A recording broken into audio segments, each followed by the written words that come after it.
সকল দলের কর্মীদের নেতাদেরকে আহ্বান জানাবো, জমিন আল্লাহ, আমরা আল্লাহর, হুকুম চলবে আল্লাহ। সুতরাং এ দাওয়াত দিতে হবে। প্রিয় ভাইরা আমার, 53 বছর হলো বাংলাদেশের স্বাধীন হওয়া।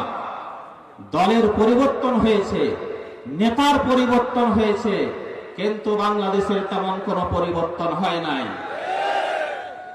বলবেন তাহলে কি কোনো উন্নতি হয় নাই? হ্যাঁ, উন্নতি বাংলাদেশে কিছু হয়েছে, কিন্তু তার চাইতে হাজার গুণ বেশি হয়েছে দুর্নীতি। প্রিয় ভাইরা আমার, দলের পরিবর্তন করে হবে না, নেতার পরিবর্তন নয়, নীতির পরিবর্তন যতদিন না হবে ততদিন দেশের পরিবর্তন করতে চাইলে নীতির পরিবর্তন ছাড়া সম্ভব নয়। আমরা যে নীতিতে এই রাষ্ট্রকে পরিচালনা করতে চাই, সেটা হচ্ছে আল্লাহর বিধান, কোরআনের আইন এবং সৎলোকের শাসন। আপনারা রাজি আছেন ইনশাআল্লাহ? ইনশাআল্লাহ।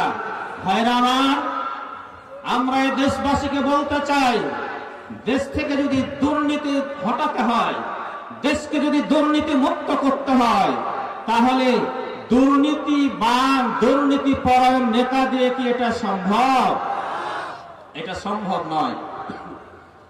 যদি দেশ থেকে দুর্নীতি হটাতে হয়, দুর্নীতি মুক্ত দেশ গড়তে হয়, তাহলে এর উদাহরণ রেখেছে একমাত্র বাংলাদেশ জামাত ইসলামী।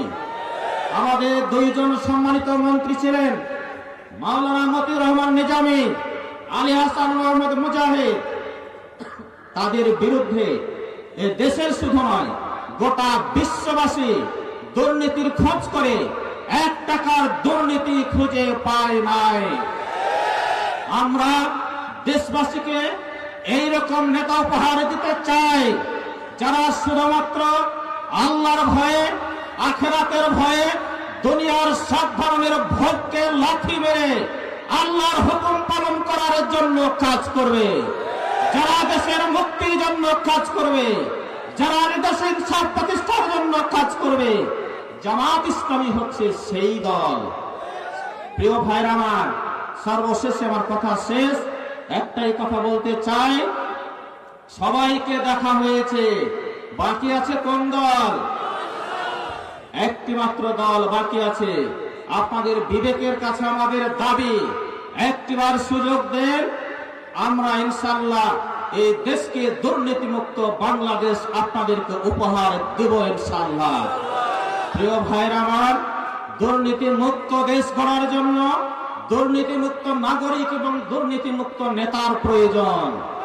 আমরা দুর্নীতিমুক্ত নেতা তৈরি করার বিভিন্ন কর্মসূচি হাতে নিয়েছি। তার একটি ছোট্ট কর্মসূচি হচ্ছে রহনপুরে তাফিমুল কোরআন একাডেমি। আপনারা বিভিন্ন ব্যানার দেখতে পাচ্ছেন, খোয়ার মোড়ে একটা প্রতিষ্ঠান তৈরি করেছে, মাদ্রাসা। এখানে আপনাদের সন্তানদেরকে দেওয়ার চেষ্টা করবেন।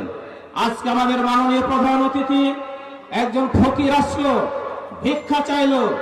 মাননীয় প্রধান অতিথি বললেন, টাকাটা আমি আগে দিব। দেওয়ার পর জিজ্ঞেস করছে ফকিরকে, বাবারে, বাংলাদেশে ভোট হবে জানো? জানি বাবা। ভোট দিতে হবে জানো? জানি বাবা। তাহলে ভোটের কি করবেন? বলে, সবাই শুনছে নাকি এবার জামাতিকে ভোট দিবে, তো আমিও জামাতিকে ভোট দেব।